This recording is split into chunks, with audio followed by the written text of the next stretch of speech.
Hi, this is Rachel Goclawski, Cooking with Mrs. G. How would you like to learn a wild plant that when you pick it and eat it, you not only help the native ecosystem around you, but you also put a lot of good nutrition into your body? Well, Japanese knotweed is that plant. Let's take a look. Japanese knotweed grows in many places all around us. A lot of times you'll find it at roadsides and in parks.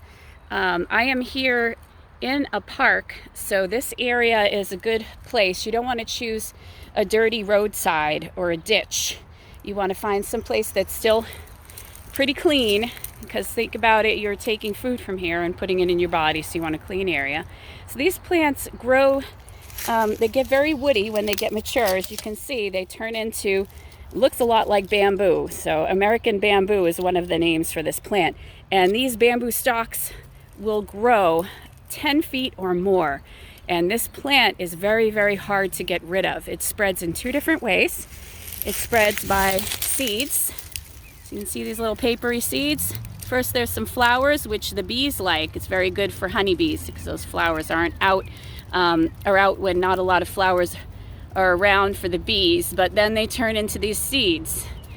And another way they spread is by underground rhizomes. So you can see this little plant spread from this main plant. Okay, so if we pick these shoots, which are very tasty, if we pick these shoots, the less shoots there are, the less flowers and seeds there's going to be. So that helps our native ecosystem. So these shoots, when they come up, remind people of rhubarb or asparagus when they come up, but they don't taste like rhubarb or asparagus. They're sour like rhubarb, but when you sweeten them with honey or maple syrup, they taste like Jolly Rancher green apple candy. To me, at least, they do.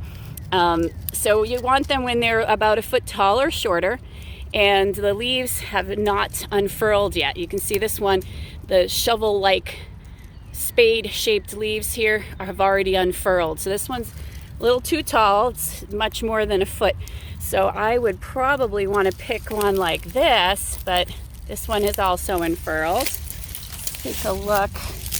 Okay, these guys over here look pretty good, and this one looks really good. So I'm going to pick him. Now you can take a pair of scissors and cut them, but they also break off pretty easily. So here, you see they're hollow inside, just like bamboo. And I can just dip this into some honey or maple syrup and eat it raw, and it tastes, like I said, Jolly Rancher green apple candy.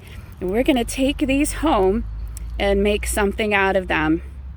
And so I'll see you in the kitchen. So hi, we're back in the kitchen, and we took our Japanese knotweed back home and we washed it in the sink. So before we get started and talk about different ways to eat this, if you find an edible in the wild, you should always ID it beyond a shadow of a doubt before you eat it, because some plants and mushrooms have poisonous lookalikes. So I recommend purchasing a field guide. I really like Northeast Foraging because we live in Massachusetts, by Lita Meredith. She lives in Massachusetts. This is a great guide with a lot of wonderful recipe ideas. Of course, Peterson puts out a guide. Audubon puts out a guide. Samuel Fair is another great author for foraging guides. So what these will do for you is they will point out the key identifiers. Every plant and mushroom have key identifiers, things like how the leaves should look, where it grows, how it grows, and things like that. So I did go over some identifiers when we were in the field a few moments ago, but you want to always have a field guide and identify it. Take it home and go through all the steps of identification from your field guide before consuming anything. And if you, first time you eat a wild edible, only eat a small amount, because you don't know if you have any food sensitivities or allergies to that plant. Okay, so my favorite way to eat Japanese knotweed is actually raw. It is loaded with vitamins and minerals. It's very high in resveratrol, which is an antioxidant that's good for lowering cholesterol and heart disease. So there's many different ways that you can eat it raw. You could eat it plain, but it is very sour. So I like to try to make it taste like Japanese I like to make it taste like Jolly Rancher green apple candy. So here we have agave syrup, and over here we've got some honey, and here's some maple syrup. So I like to cut this into rings, and the different sweeteners have, you know, different flavors, and they're really all very good. And my favorite way is to eat it raw, but you can prepare Japanese knotweed in sweet and savory dishes. So today we're going to learn how to make Japanese knotweed fruit leather. So I'm going to show you in a moment how to make the fruit leather, but one of the first things that you're going to need is a dehydrator. Yes, you can use an oven, but our newer ovens don't have a setting low enough. We're going to need to use the 135 degrees or 58 degrees Celsius marker, which is for fruits and vegetables. On my dehydrator, fruits and vegetables is for 135. We also get these fruit roll trays, and this is what makes the fruit roll-ups. All right, so we're going to pause for a second and put out the Japanese knotweed fruit leather. We will, a lot of people will just make Japanese knotweed leather out of simply Japanese knotweed, but Japanese knotweed, once you cook it, it really tastes better when you pair it with other sweet fruits like strawberries, apples, and blueberries, other types of berries. In fact, it's used as a substitute for rhubarb in a lot of recipes that require rhubarb. So what I've done is I've changed the traditional Japanese knotweed fruit leather recipe up a little bit by substituting out half of the Japanese knotweed for apples and blueberries. Now you can use any other fruit you like. You don't have to substitute half. You can maybe substitute 1/4 for fruit, or you can just have all Japanese knotweed. It depends on your taste buds. So for this recipe, like I said, I'm using 2 cups of chopped Japanese knotweed and 2 cups of chopped apples and some blueberries. The blueberries are going to change the color of the knotweed fruit leather. Usually the fruit leather is a green puree, like the green of the knotweed. And so this is going to make the fruit leather kind of a blueberry color, which is kind of fun. And 1 cup of water. Okay, so you're going to have 4 cups of Japanese knotweed and fruit, you know, depending on what your taste is, and 1 cup of water. So let's go ahead and put all that into your pot.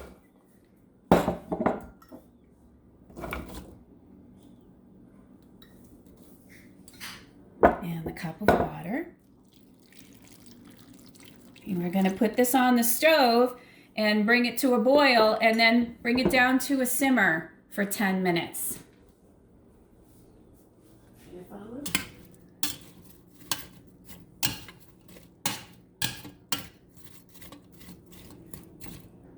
You ready? Mm-hmm. Okay. Hi.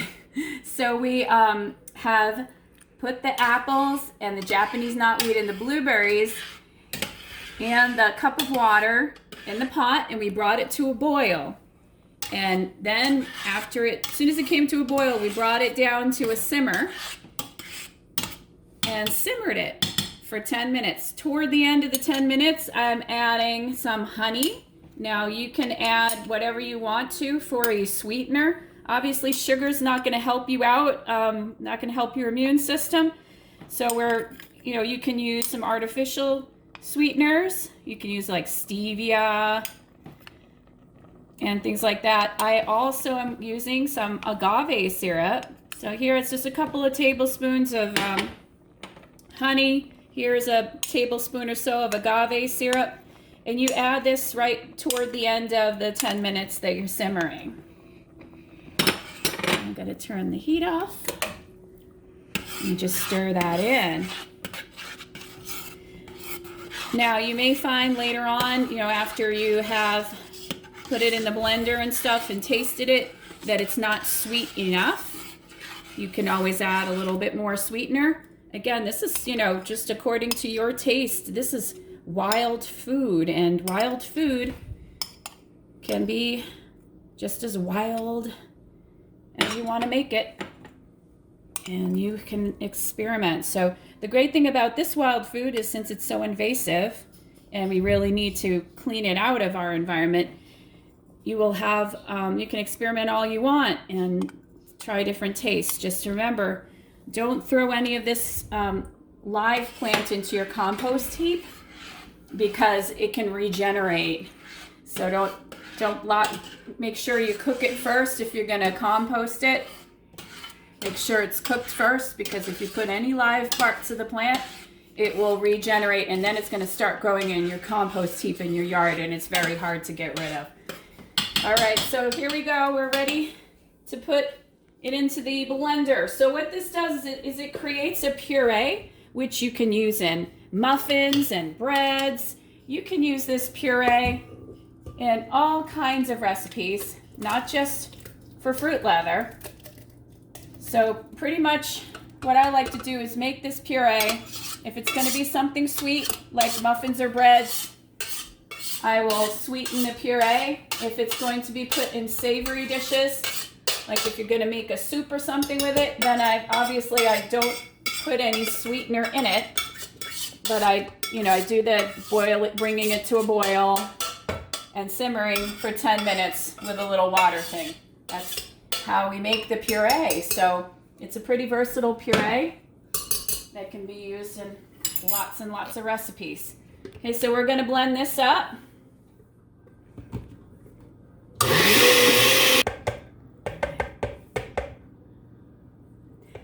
So once you've blended this up, we need to let this cool a little bit, cool for at least 15 minutes, because it's so hot. If you put that on your plastic fruit roll trays, it might warp your fruit roll trays.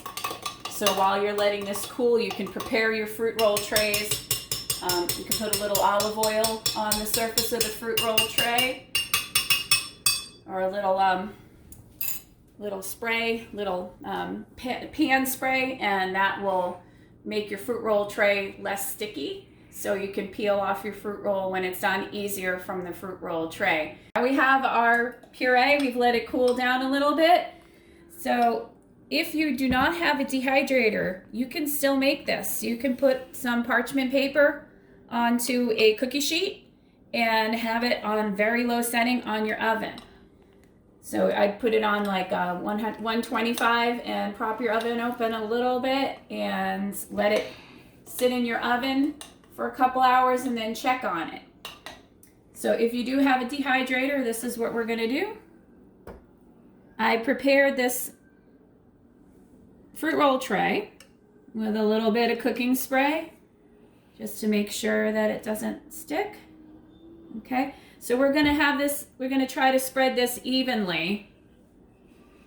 If I don't spread it evenly, what's going to end up happening is I'm going to have some fruit roll that is all dried and some fruit roll that is thicker and not dried. And then some parts of the fruit roll will be too dried up and some parts won't be dried enough, okay? I have a little bit of puree left over that I can use in a smoothie. I can throw it into muffin mix. I can use it in a number of different ways. Okay, so I've filled this fruit roll tray. I'm trying to make it even all the way around. And then we're going to stick it in the dehydrator for a couple hours and then check on it.